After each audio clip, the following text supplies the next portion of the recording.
Владимир Владимирович Путин. Тоже есть оружие, которое может поражать цели на их территории. И что все они придумывают сейчас, реально грозит конфликтом с использованием ядерного оружия. Nous sommes sur la place rouge de Moscou. C'est ici que bat le cœur de la Russie. Ici aussi que son indéboulonnable président, Vladimir Poutine, déjà 24 ans à la tête du pays, est venu s'exprimer au lendemain de sa réélection pour flatter l'esprit patriotique et guerrier de son peuple.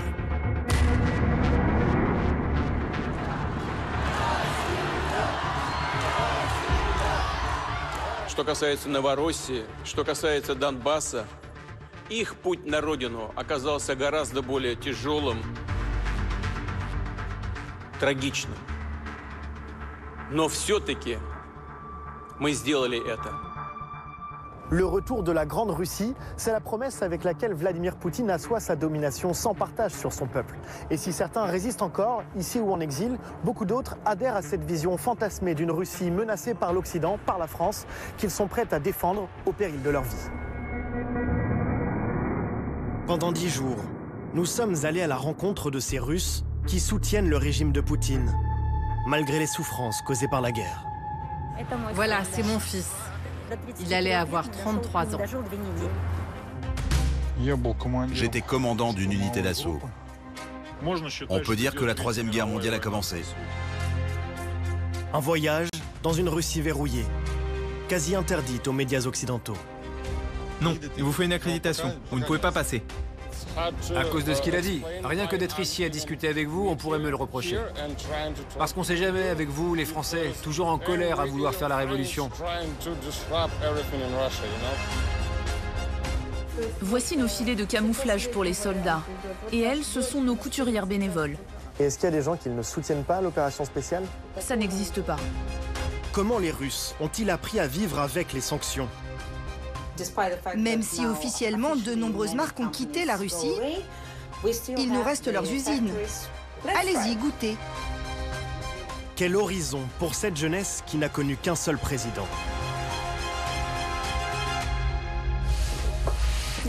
Chers soldats, vous nous sauvez et chaque minute, vous risquez votre vie.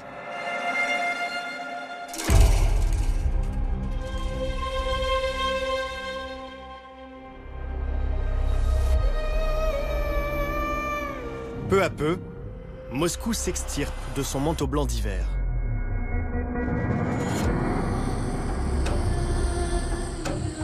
Dans ces rues, toujours sous bonne garde, règne une étrange impression de flottement. La guerre est partout. Et nulle part à la fois. À son peuple, Poutine ne demande qu'une seule chose, vivre comme si de rien n'était.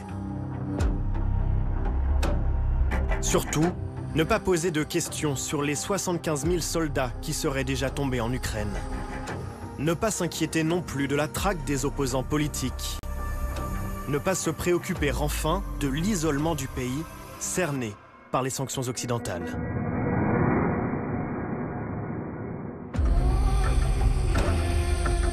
À Moscou, un lieu symbolise ce mirage d'une Russie insouciante.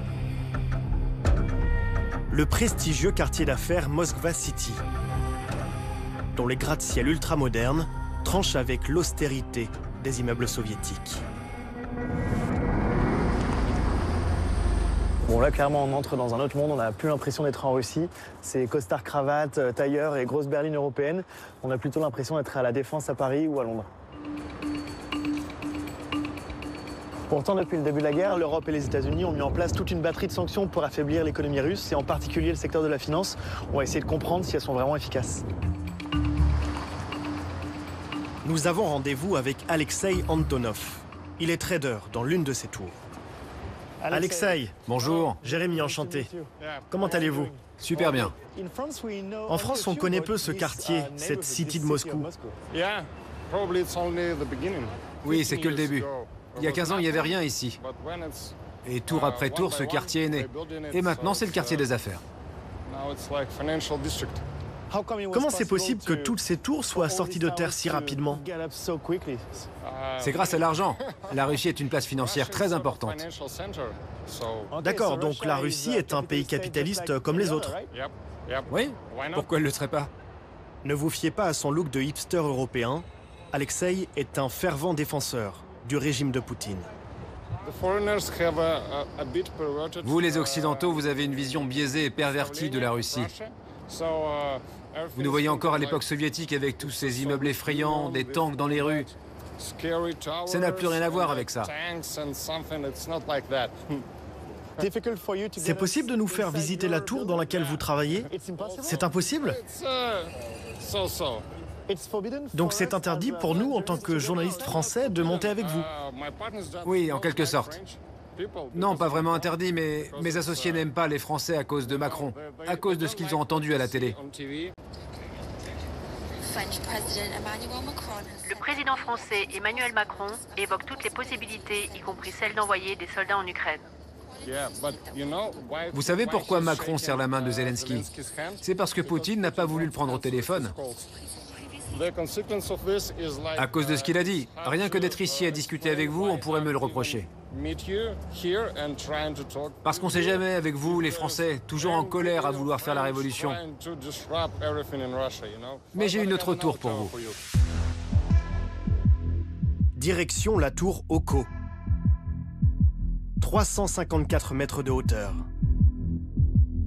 Sortie de terre il y a tout juste 10 ans, c'est la 3e plus grande tour d'Europe. Une course vers le ciel. Waouh, c'est impressionnant. Pour permettre à Moscou de s'affirmer comme une place financière incontournable dans le monde. C'est le genre de bureau où vous travaillez? Non, c'est juste un bureau de l'un de mes amis. Il va le louer prochainement à un nouveau locataire. Mais depuis le départ de nombreuses firmes internationales, beaucoup de locaux sont aujourd'hui inoccupés. Cette tour-là, c'est la tour Mercury. Et celle-ci, plus loin, c'est la tour Fédération. C'est la 2e plus haute d'Europe. La première est aussi en Russie, à Saint-Pétersbourg. Elles sont super classe. Il y a aussi un héliport, mais on ne peut pas l'utiliser en ce moment. Les vols sont interdits à cause des circonstances militaires.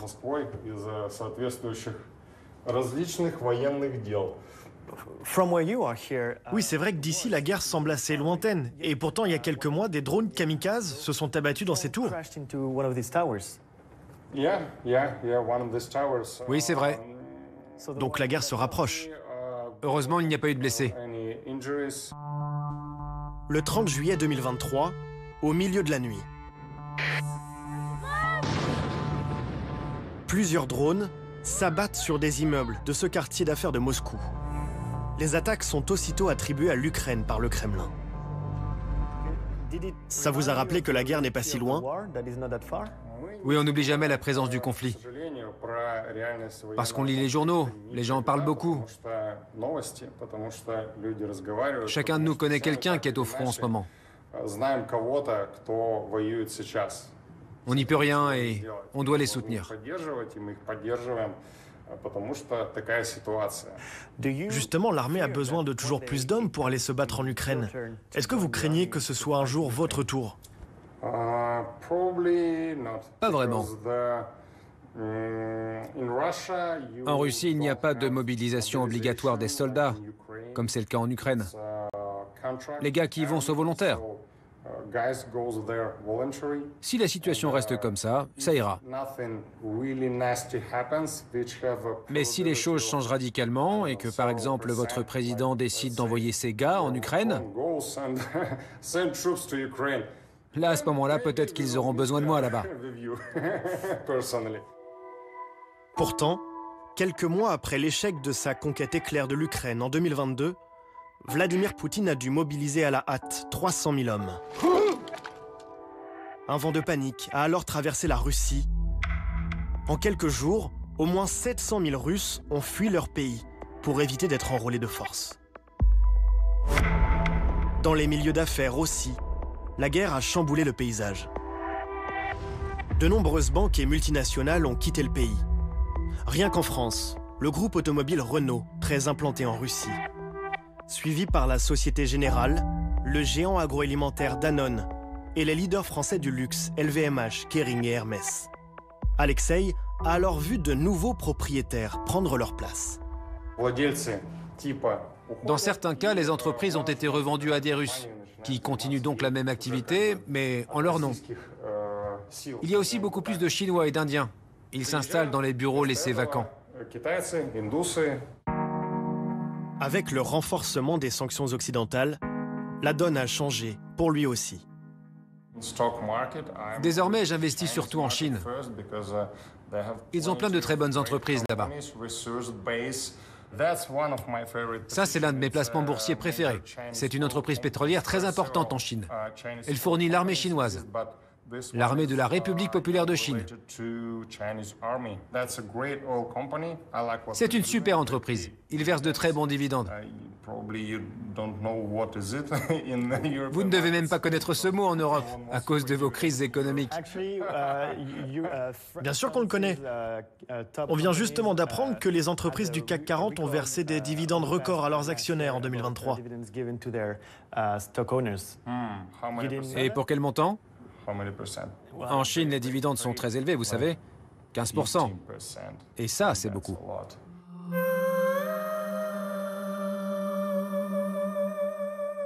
Malgré les sanctions, l'économie russe semble tenir le choc. Soutenue par ses nouveaux partenaires chinois et indiens. Dopée aussi par son industrie militaire qui tourne à plein régime. Le Kremlin promet même une croissance insolente pour cette année. 2,6%, contre 1% attendu en France. Mais derrière ces chiffres, la réalité est bien plus contrastée pour les habitants. Une famille du centre de Moscou, acquise à la cause de Poutine, a accepté de nous ouvrir les portes de sa cuisine. Je m'appelle Mariana Mayovska. J'ai vécu presque toute ma vie à Moscou. J'écris des livres sur l'histoire de l'architecture et j'enseigne cette discipline dans plusieurs universités.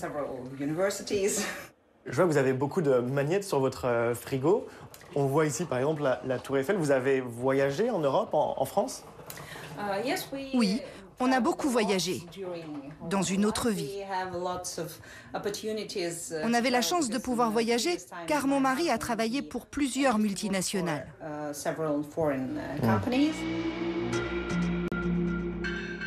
Et pourtant, vous vivez avec les sanctions occidentales, vous ne pouvez plus voyager, il y a eu beaucoup d'inflation, il y a beaucoup d'aspects négatifs. Bien sûr, ce n'est pas pratique, mais je pense qu'à certains moments de la vie, c'est important de savoir faire des sacrifices dans sa vie privée, quitte à souffrir un peu, du moment que c'est pour le développement du pays.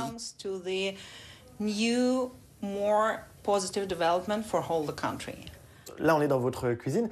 Est-ce que vous avez tout ce qu'il vous faut pour cuisiner au quotidien? Ce café, par exemple, d'où est-ce qu'il vient? Est-ce que vous pouvez me montrer? Je ne me suis jamais posé la question. Alors ce café, oui, on voit que c'est écrit en russe. Et d'ailleurs, la marque s'appelle maintenant Monarch. Avant, ça s'appelait Jacobs. C'était une marque allemande ou néerlandaise. Comme ce sachet de café, beaucoup de marques européennes ont vendu leurs usines à des Russes, qui n'ont ensuite eu qu'à changer l'étiquette. Même si officiellement de nombreuses marques ont quitté la Russie, il nous reste leurs usines. Elles continuent à produire à peu près la même chose. Là je vois des chocolats Raffaello. Ils sont fabriqués en Russie. C'est une marque qu'on a nous aussi en France. Oui, mais ils ont gardé les usines qui les fabriquent ici, en Russie. Donc toutes les entreprises occidentales n'ont pas quitté la Russie. Cette entreprise est restée en Russie. Voilà. D'accord.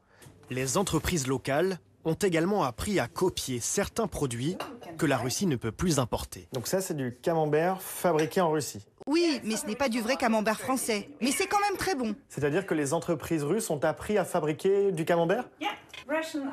Tout à fait. Vous savez, nous les Russes, on est un peuple très inventif. Quand on veut quelque chose, on trouve toujours un moyen de l'obtenir. Alors on va goûter. Alors, Bon.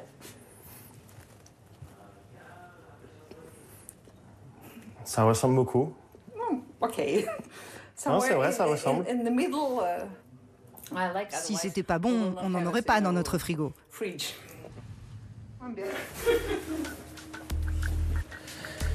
Mariana et son mari Constantine font partie de la classe aisée.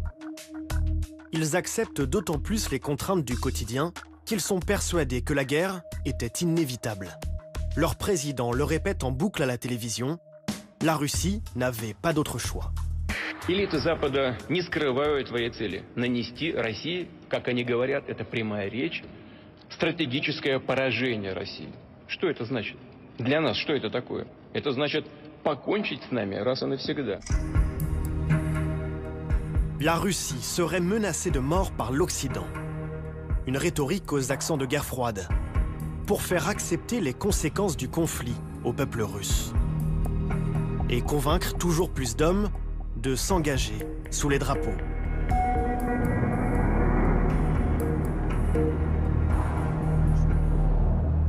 Dans la banlieue de Moscou, nous avons rendez-vous avec la mère d'un de ces soldats partis volontairement se battre en Ukraine.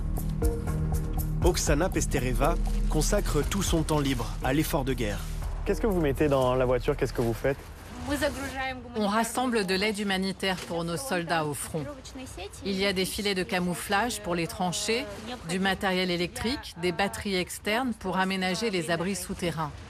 Je fais ça pour qu'on se rapproche le plus vite possible de la victoire et que nos gars reviennent en bonne santé.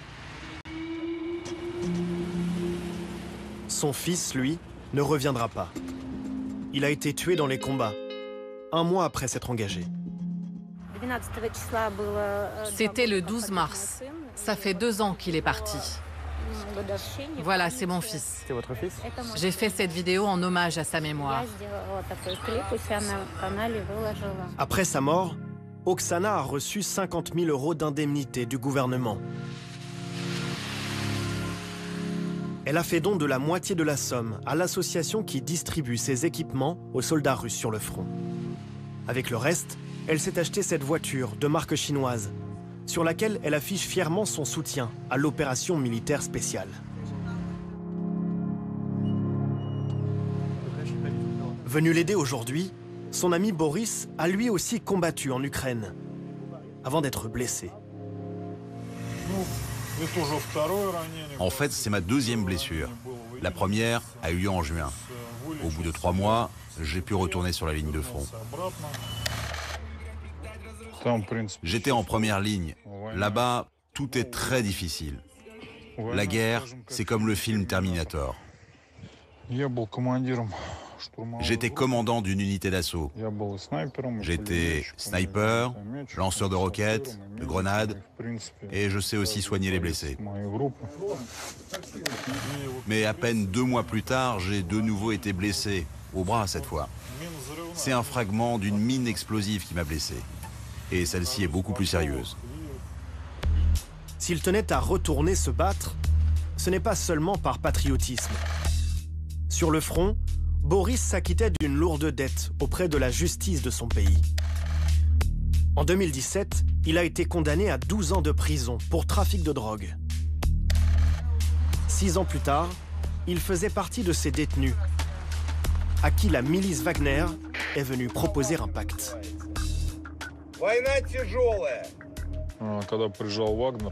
Quand Wagner est arrivé, ils nous ont dit « Les gars, on a besoin de ceux qui sont prêts à mourir. Si vous n'êtes pas prêts à mourir pour la patrie, alors vous n'avez rien à faire là-bas. »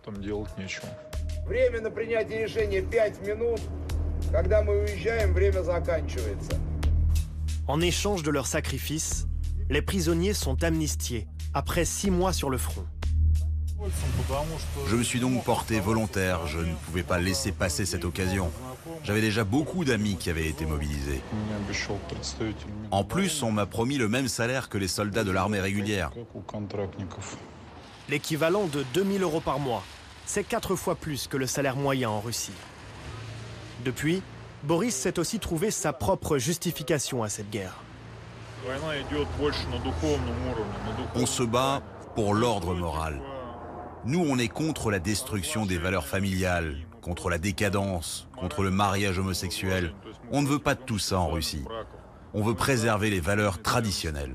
On peut dire que la Troisième Guerre mondiale a commencé, et l'Ukraine n'est que le ring de boxe où s'affrontent l'OTAN et la Russie.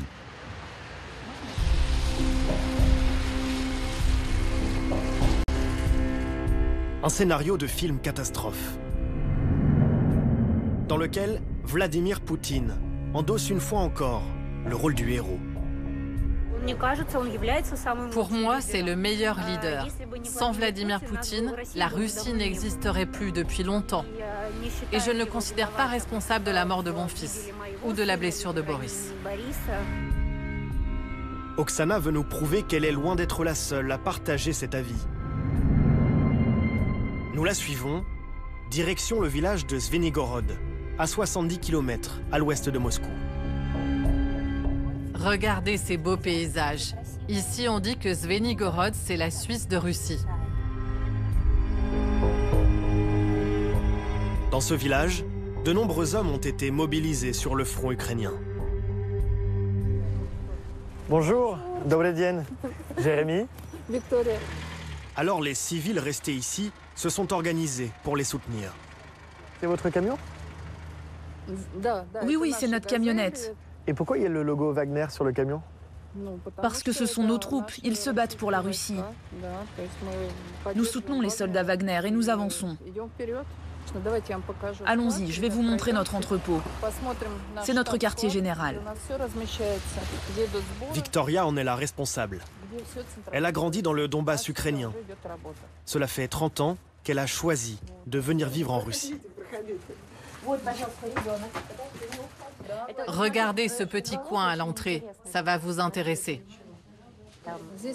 Le ton est donné dès l'entrée, hein. Le portrait de Vladimir Poutine, le drapeau, des équipements militaires. On est là pour soutenir l'effort de guerre. Et oui, Vladimir Vladimirovitch Poutine est notre président. Nous le soutenons entièrement. C'est l'hymne de la Russie? Oui. Bon, le portrait de Vladimir Poutine à l'entrée, l'hymne de la Russie en sonnerie de téléphone, il n'y a pas de doute, là, on est chez les patriotes. L'accès aux associations de soutien militaire comme celle-ci est extrêmement rare pour les journalistes étrangers. Nous y découvrons de nombreux cartons remplis de nourriture, de cigarettes et de vêtements chauds. Des dons en provenance des magasins et des habitants des villages alentours, comme cette dame, venue donner l'équivalent de 40 €. Et est-ce qu'il y a des gens qui ne soutiennent pas l'opération spéciale? Ça n'existe pas.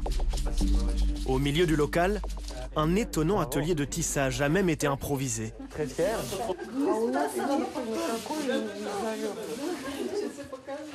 Les bénévoles y confectionnent à la chaîne des filets de camouflage qui serviront à recouvrir les tranchées. Vous voyez, nous n'utilisons pas de tissu, mais du polyéthylène. C'est un matériau bien plus résistant. C'est important que ça tienne. D'ailleurs, on a déjà pu les tester au front. Nos gars en sont très contents. Les filets leur permettent de rester à l'abri des drones ennemis. Les retours sont très positifs.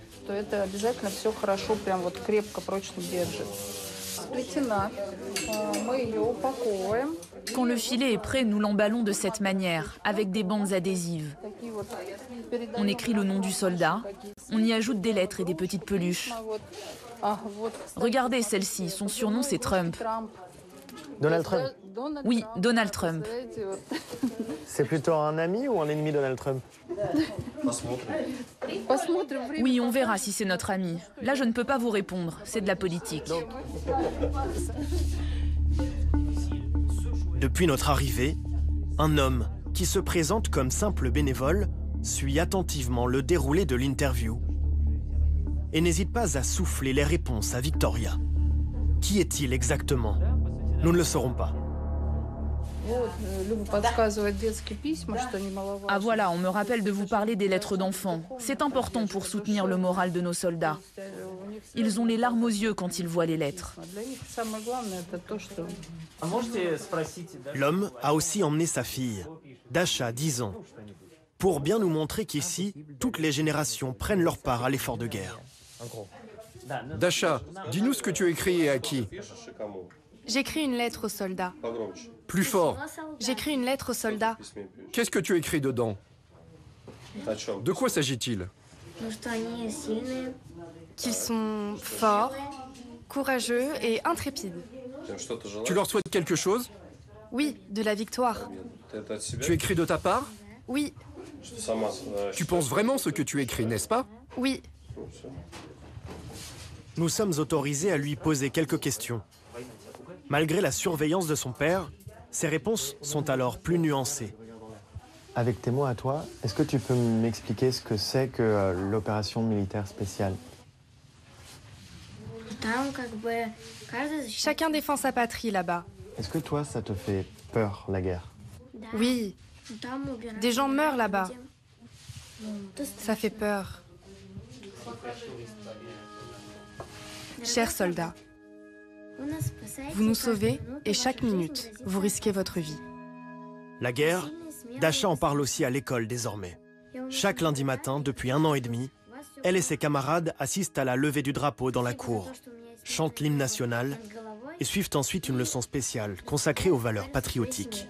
Vous gardez mon ciel paisible. Je vous en remercie. Comme l'école, tout le pays doit se mettre au diapason de la guerre en Ukraine. Aucune sphère ne doit lui échapper. Pas même le lieu où l'on célèbre d'ordinaire une autre divinité.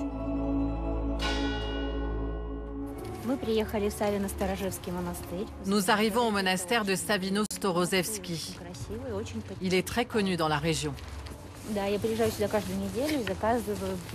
Je viens ici chaque semaine. J'y fais des prières pour les soldats que je connais, pour qu'ils reviennent chez eux en bonne santé. Toutes les églises soutiennent l'opération militaire spéciale.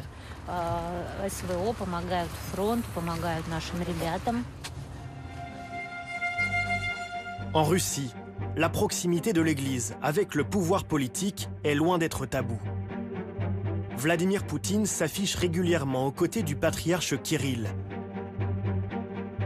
le plus haut dignitaire orthodoxe, qui fut même un temps agent du KGB, les services de renseignement soviétiques. Alors l'Église joue pleinement le rôle que le pouvoir attend d'elle.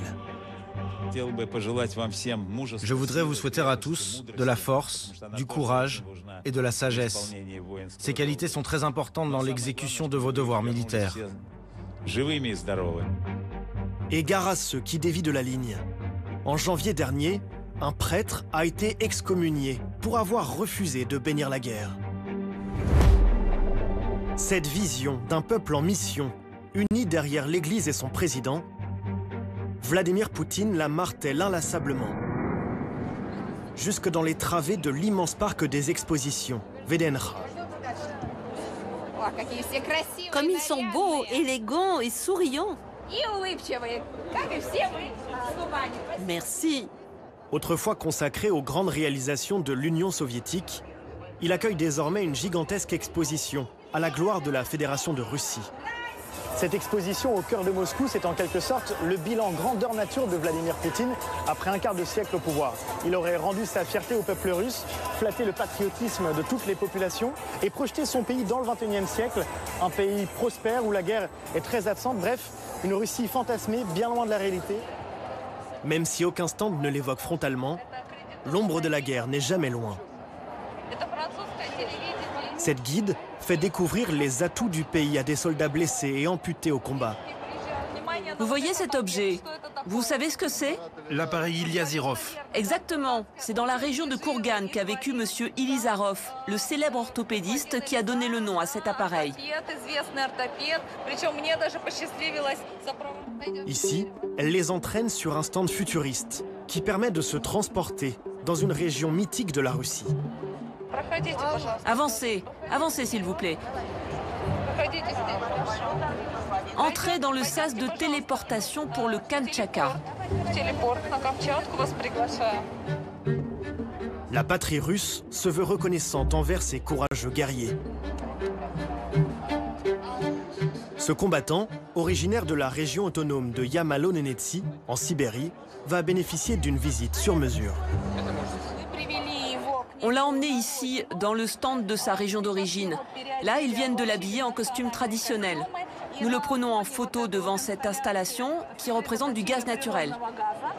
Et ils vont lui donner des cadeaux pour le remercier pour ses exploits. Il a perdu le bras gauche sur le front en Ukraine. C'est un gros sacrifice que vous avez fait, vous ne le regrettez pas? Je ne regrette rien, tout va bien. Il n'y a rien à regretter.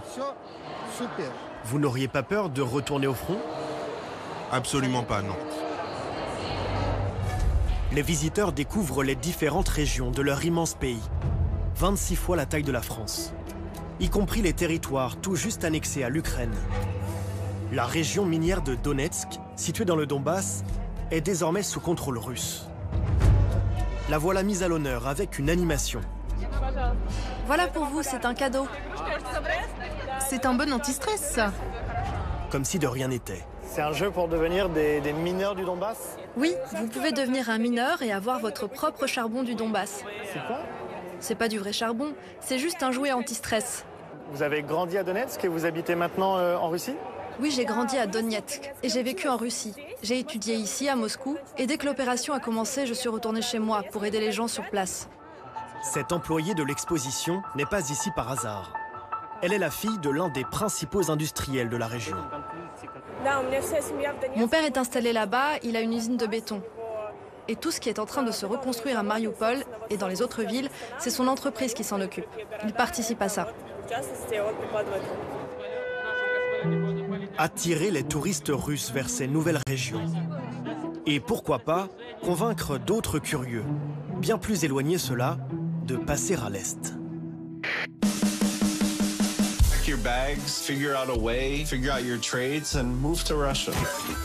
Un nouveau média pro-russe basé à Moscou a fait son apparition sur YouTube. Son objectif, inciter les Occidentaux à venir s'installer en Russie. They really care about people here. I'm trying to create this brand, make Russia great again, because it's a beautiful country. Parmi les personnalités mises en avant, ce vigneron français. C'était l'idée pour nous, cette volonté de pouvoir faire avec un raisin local, un rosé qui ressemble un peu au rosé qu'on aime. À votre santé. Il a planté ses vignes en Crimée et appelle désormais ses compatriotes à le rejoindre. Le monde est là, devant vous, ouvrez-vous les yeux, découvrez. Nous avons retrouvé cet expatrié français. À Moscou, Patrice Lelanne possède une quinzaine de boutiques de vin. Regardez, dès l'entrée, le ton est donné. Bonjour Patrice. Bonjour Jérémy. Merci de nous accueillir dans votre boutique. Avec plaisir. Tout ça, c'est du vin français ou du vin russe? Non, c'est du vin russe. Ici, on a dans cette boutique, et dans ce type de boutique, on a essentiellement, on est à 100% quasiment en vin local, donc du vin de Crimée et du vin de Russie. Donc là, on est sur la région de Bakhchisaray. Là, on est sur la région de Balaklava. C'est là que vous avez vos vignes, vous-même? Exactement. En Crimée? Nos vignes en Crimée, on a 80 hectares de vignes en Crimée. Vous les avez plantées en quelle année? On a commencé à planter en 2021. Donc vous êtes arrivé en Crimée après l'annexion de la Crimée par la Russie, ou pour vous peut-être le rattachement de la Crimée à la Russie? Oui, exactement, okay. Exactement. Ça vous a pas dérangé, vous, de planter des cépages français sur cette terre disputée, si ce n'est annexée par la force par la Russie? Non. J'aime bien comme vous tournez les questions. Mais non, ça ne m'a pas dérangé. On est 2 ans après le début de la guerre. On n'en croise plus beaucoup des commerçants français. Vous avez fait le choix de rester. Vous vous définissez plutôt comme un traître ou comme un résistant? Non, commerçant, je suis un fermier. Je fais du vin.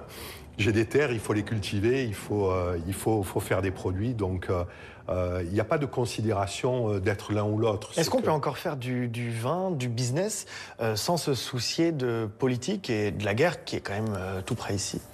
Alors, Guerre, c'est un mot, c'est le mot utilisé en Europe. Vous l'employez pas? Non, pas forcément. Il s'agit de quoi? Une opération spéciale. Faire du vin dans ces conditions-là, on n'a pas le choix. On a le choix. Oui, les Français qui sont partis ont eu la possibilité de quitter la Russie. Ils ont pu partir. Vous auriez très bien pu vous dire, ce n'est pas acceptable, je pars. Donc c'est un choix. C'est un choix, ouais. Dans ce sens-là, c'est un choix où je ne me suis pas dit, ce n'est pas acceptable et je continue à faire ce que je dois faire. Je peux déguster un vin? Je vous essayer de voir. Ok, allons-y. On va goûter un Riesling entièrement fait en Crimée. À l'aveugle, il n'a pas de nationalité. Ça reste un Riesling, tu vois. Ah oui, là par contre, si vous me dites pas qu'il est pas français, pour moi c'est du Riesling. Ouais, c'est frais, c'est ça l'avantage. Est-ce que vous avez perdu des amis en France qui n'acceptent pas votre choix d'être resté ici malgré la guerre? Non. Personne ne vous pose des questions sur ce choix? Non, soit on n'a pas osé, soit les amis que j'ai sont les amis que j'ai. Alors après, chacun a ses positions, je veux dire par là, mais non. Et vous arrivez à en parler avec eux ou vous évitez la discussion? Non, c'est pas qu'on évite la discussion, c'est qu'on n'en parle pas. Ça, c'est pas à moi de le juger. Comme Patrice Lelanne, ils sont encore 3300 Français à vivre en Russie, contre 5000 avant la guerre.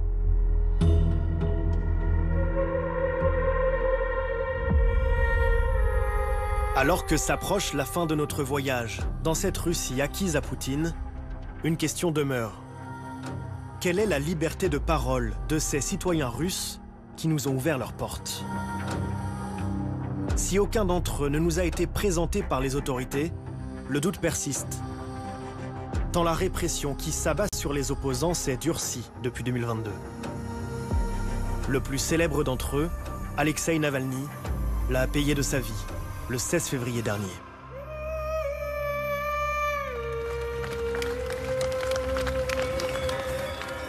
Sa mort soudaine, alors qu'il était emprisonné dans une colonie pénitentiaire de l'Arctique, a ému le monde entier.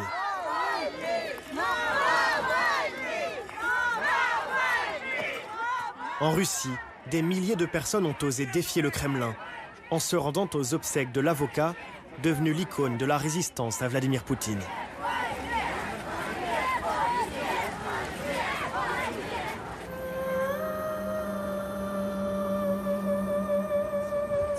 Un mois après sa mort, ils sont encore nombreux à se rendre chaque jour au cimetière où il est enterré. Un dernier hommage sous étroite surveillance.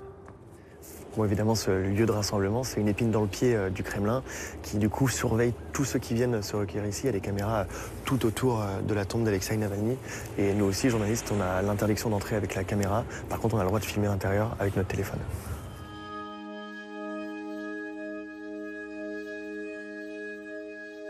Malgré les risques, certains acceptent de nous confier leur opinion. C'est une tragédie qu'il soit parti. J'ai beaucoup de respect pour lui, il m'a inspiré. C'est un héros, on le voit comme ça, un véritable héros pour notre pays.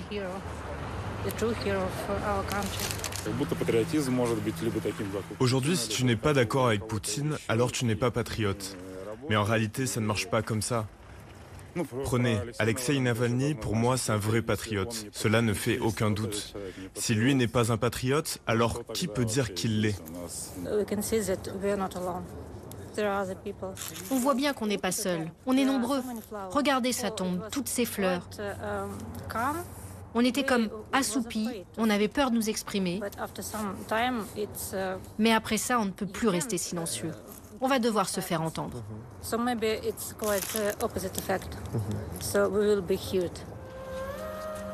Quelques notes d'espoir. Et pourtant, la machine répressive poursuit son œuvre. En 3 mois, plus de 1000 personnes ont été arrêtées lors de rassemblements publics. Le plus vaste pays du monde se recroqueville chaque jour un peu plus sur les seules vérités autorisées. Le prix de la survie pour Vladimir Poutine, qui pourrait rester au pouvoir jusqu'en 2036.